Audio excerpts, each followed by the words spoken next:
Hello everyone, this is Homer White back again with the second part of the video lectures on data analysis report number 2 on confidence intervals.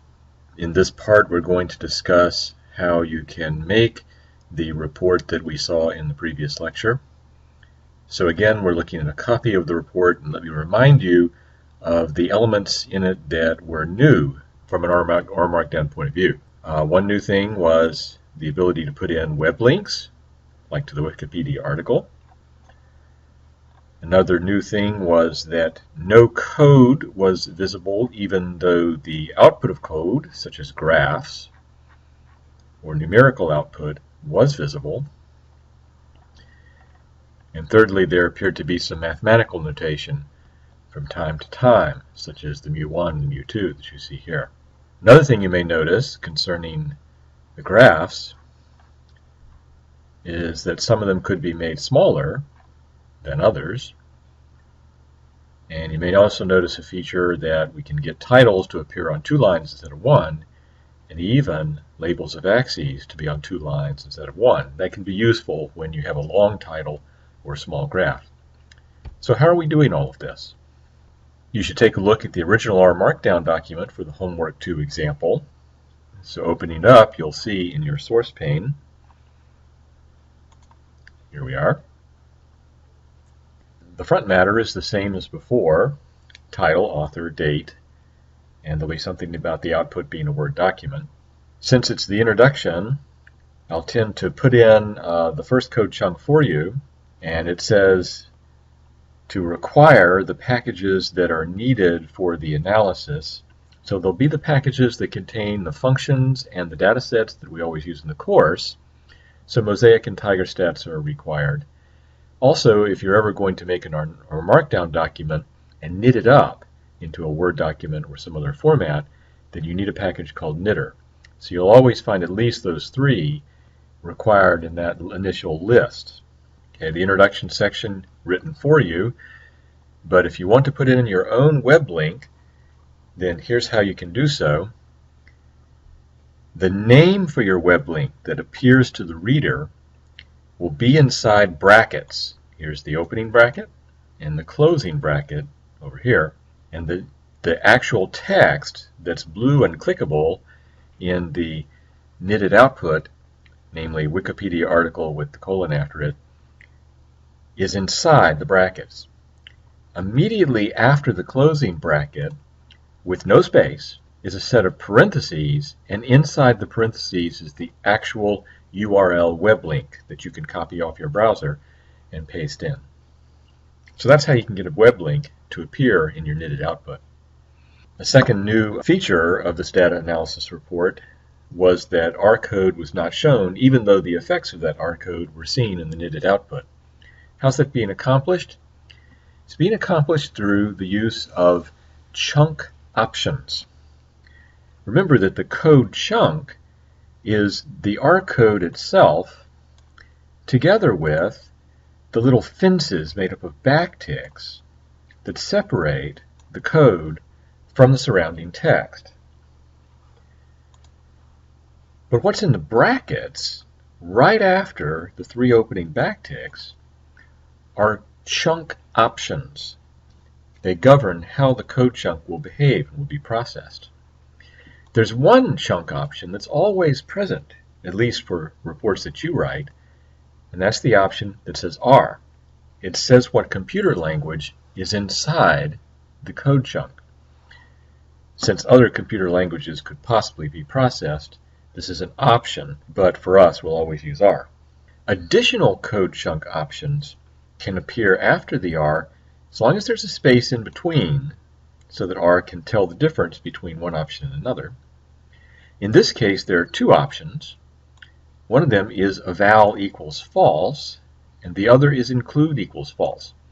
Those additional options are separated from each other not by spaces, but by a comma. The eval equals false means that the code inside will not actually be run.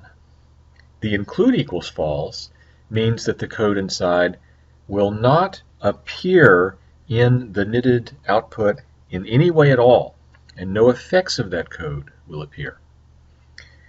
So really, what this code chunk is doing here is only for the benefit of a person who goes back and reads the R Markdown document itself. If you would like to go beyond what you saw in the knitted report and know what data frame everything was being brought from, then you would go back to the R Markdown document and you would see this code chunk. And then you could run it for yourself in the machine and take a look at the Math 111 Survey Fall 2012 data frame, which actually produced this data in the first place. Proceeding down to some other code chunks. Here's the one that produced the box plot you saw. We want this code chunk to be run so that the box plot is produced. So we don't say eval equals false. We say nothing at all, and it will be evaluated by default. However, we do want to hide the code from the reader who may not be interested in the code. And so we use the option echo equals false. Use this option whenever you want to run the code, but hide it from the reader. Also, I wanted to make this box plot fit on the page along with the density plot that came shortly after it. So I needed to make this box plot a little bit smaller than usual. If you want to make the figure smaller or larger or thinner or fatter than it will by default be, then you can play with two further chunk options, fig.width and fig.height, and you can set them equal to numbers. The numbers you set them to in relation to each other determine the size and also the skinniness and fatness of the graph. So you can always experiment with those two numbers and keep knitting up after you have chosen your numbers until you've found a pair that give you the size and shape that you like for your graph. Echo equals false and fig width and fig height, very common options to use. Again, your options will always be separated by a comma. Another feature of the box and whisker plot, I'll just bring it up again, was that the title and the y-axis label actually came in two lines. How was that accomplished? It's done by adding a \n inside of whatever you would like to break into two lines. So for the Y label, which was estimate of Canada, population in millions, we simply put a \n where we wanted to break the line. The backslash means that the next letter that comes along is not part of the label, but it's a special character that produces the new line, and the N means new line. Notice that we also have a \n inside of the main argument. That's going to break the title into two lines. The next code chunk produced the density plot that you saw. Again, we want the plot, but we don't want the reader to see the code, and so we use the option echo equals false. We were pleased with the size of this graph, so I didn't feel the need to play around with fig.width and fig.height as options. Here's the code chunk that produced the favstats that you saw in the report. Let me bring it up again to show you. There's the result of favstats, but notice you don't see the code. Again, that's because we use the option echo equal false. Similarly, when we produce the confidence interval, we know that's done with the t-test GC function, and we did that inside a code chunk where the options were set to echo equal false, so the reader will see the output but not be bothered by the code. Another new feature was mathematics, at least some mathematical symbols. Now this is quite optional. I'm not going to force you to make really fancy mathematics at this stage of the game, but still it's really not hard to do, and you might be interested in it. It's very cool. The way we make mathematics is to enclose our code in $signs, an opening $sign and a closing $sign. If we would like the mathematical symbol mu, let me bring that up again for you to see. So if you'd like to make a mu, such as you see here in the definition of mu1, then inside your $signs, you put a backslash and then mu. Without a backslash, all you would see is the mu spelled out. But with a backslash, R knows that you want the Greek letter mu. Another thing you saw in the math with the subscripts. See, it wasn't just mu, it was mu with the subscript 1, and down here, mu with the subscript 2. The way to get a subscript is after your letter or symbol, you put an underscore, and then your subscripts. So backslash mu underscore 1 gives you mu1. Backslash mu underscore 2 gives you mu2. Also decided I wanted an equal sign in, so I put that inside the dollar signs to begin a mathematical expression. Later on, where I just want to talk about mu1 minus mu2, I've got my dollar signs, and then backslash mu underscore 1 gives me the mu1. The minus sign, and then backslash mu underscore 2 will give me the mu2. So that's how you can get some nice mathematics into your knitted output if you want. Other features of this data analysis report are the same kind of R Markdown that we've already learned.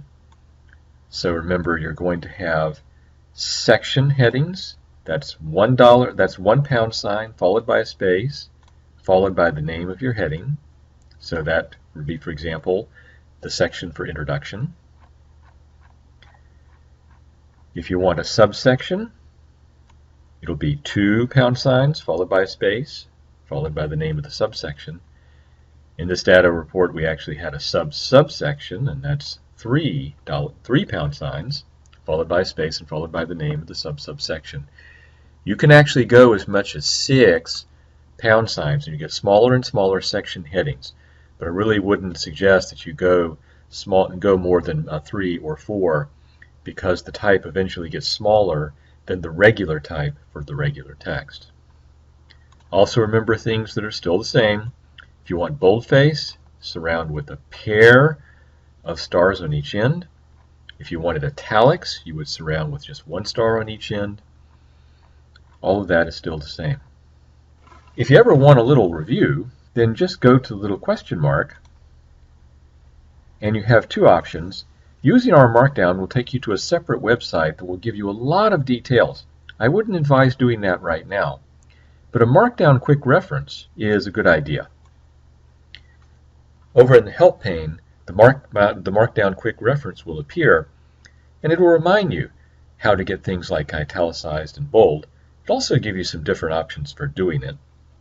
It'll remind you about how to produce the section and subsection headings, and how to produce those ordered lists that we had in the previous assignment.